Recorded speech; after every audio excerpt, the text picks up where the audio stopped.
अपने पसंदीदा शो के फुल एपिसोड देखने के लिए अभी डाउनलोड करें दंगल प्ले ऐप। बच्चे के कारण नहीं, उसके नाम के कारण।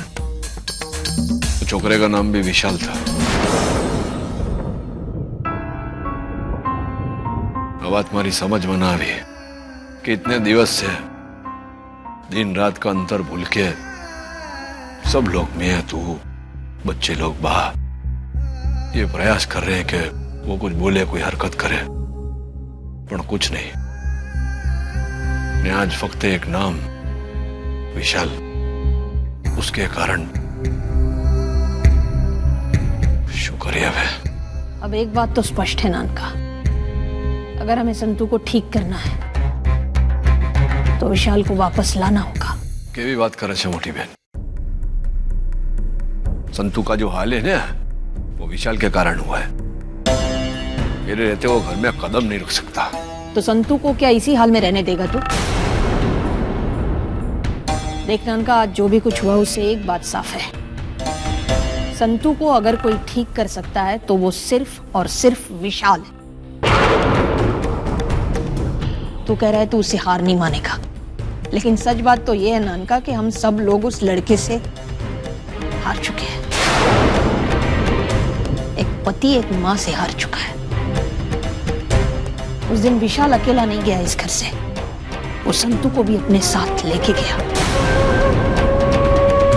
अगर संतू को वापस लाना है तो हमें विशाल को वापस लाना होगा। अब तू ही सोच नानका, तुझे तेरा अहम ज्यादा प्यारा है या?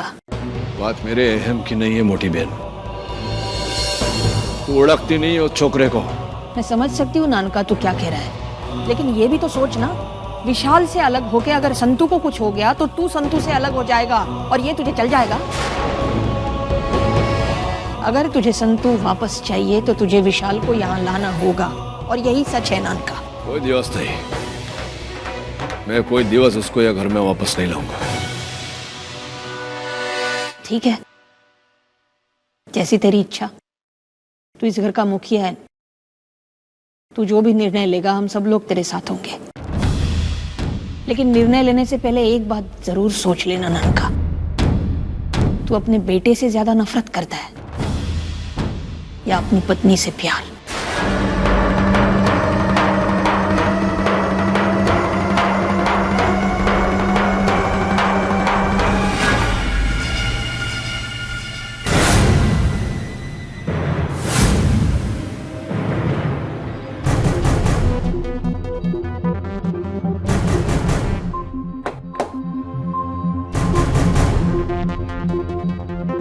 जी कहिए।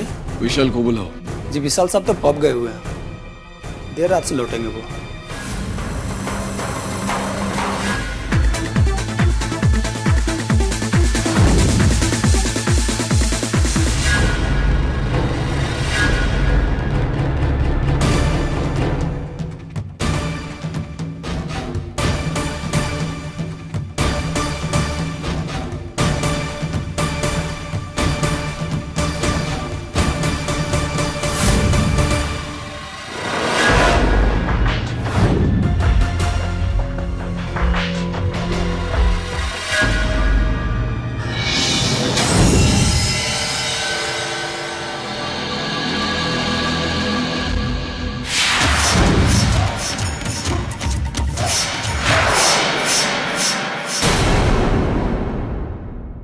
मुझे पता था कि आप यहाँ जरूर आओगे।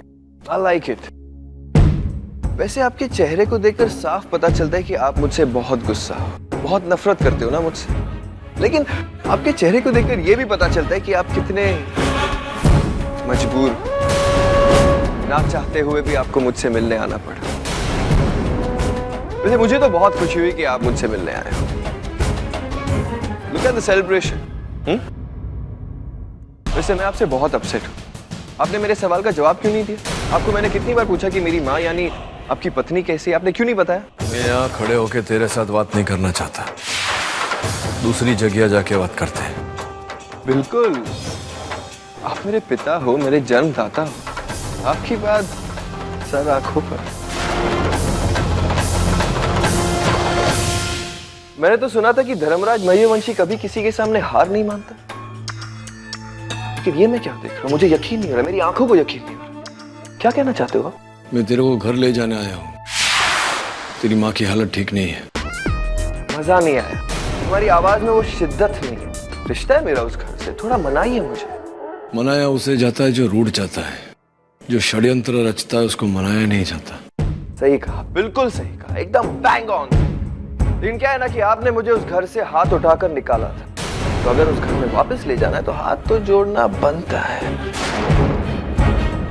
ऐसे खड़े रहकर, हाथ जोड़कर मैं सिखाता, ऐसे हाथ जोड़, ऐसे ऐसे। बेटा प्लीज मुझे माफ कर दो, मुझसे बहुत बड़ी गलती हो गई। बेटा प्लीज मेरी पत्नी पर तरस खाओ, प्लीज, उसकी जिंदगी का सवाल है, प्लीज प्लीज। चलो गिड़गिड़ाओ, कम ऑन। ठीक है, मैं हाथ जोड़ के विनती करता हूं तुझसे, घर चल मेरे साथ। नहीं, मैं नहीं आ रहा। मैंने कहा था कि मैं सोचूंगा, मूड नहीं हो रहा। आउट। देख विशाल, संतू की तबीयत एकदम नाजुक है, उसकी हालत बहुत खराब है। अरे तो मैं क्या करूं? अगर उसकी तबीयत खराब है तो मैं क्या कर सकता हूं? मेरी क्या लगती है वो? हाँ, क्या लगती है? जो लगती है तुम्हारी लगती है। जाओ ये सब निपट लो। अशुभ बोली रहे हो तुम्हें, उसने जन्म दिया है ना तेरे को, उसकी जान जोखिम में है। तेरे आने से बच जाएगी। तेरी शत्रुता मुझसे है ना, बोल बोल, मैं क्या करूं? क्या चाहिए तुझे मुझसे? मैं दूंगा तुझे। चल वह घर चल। एक प्रॉब्लम है, मेरा दावा था कि मैं संतू को उस घर से बाहर निकालूंगा। उसका क्या? चलो ठीक है, एक तरीका ढूंढते, लेट्स कॉम्प्रोमाइज। ना तुम्हारी ना मेरी। तुम जाओ और संतू को यहाँ लेकर मेरे पास। क्या हुआ? देख क्या रहे हो? अगर अपनी पत्नी की इतनी ही चिंता है तो तुम्हें वही करना होगा जो मैं कह रहा हूं। उसके अलावा और कोई रास्ता नहीं है तुम्हारे पास, कोई रास्ता नहीं। अपनी पत्नी को यहां लेकर आओ, लेकिन अगर उसे यहां लेकर आ रहे हो तो मेरी कुछ शर्तें, टर्म्स एंड कंडीशंस। उसको यहां छोड़ने के बाद तुम उससे कभी वापस नहीं मिलोगे। और ये सारी चीजें मुंह जुबानी नहीं, स्टैम्प पेपर पर होगी कि यहां छोड़ने के बाद तुम्हारा और उसका रिश्ता खत्म।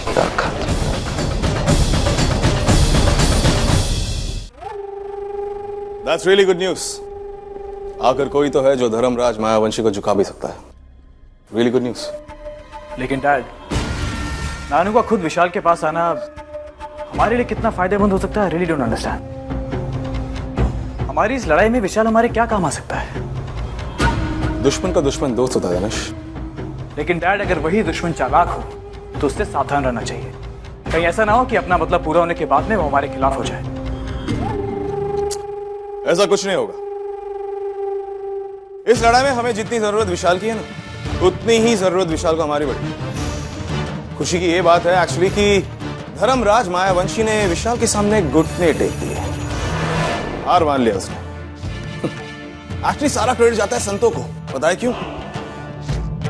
धर्मराज मायावंशी की कमजोरी है संतो, और विशाल की वजह से, सिर्फ विशाल की वजह से आज संतो बीमार पड़ी और धर्मराज मायावंशी ने हार मान ली। वाकई में बहुत बुरा हुआ संतो के साथ, बीमार पड़ गई संतो। क्या संतू बहुत बीमार है? बताओ ना तुम लोग, मैंने कुछ पूछा तुम लोगों से? हाँ,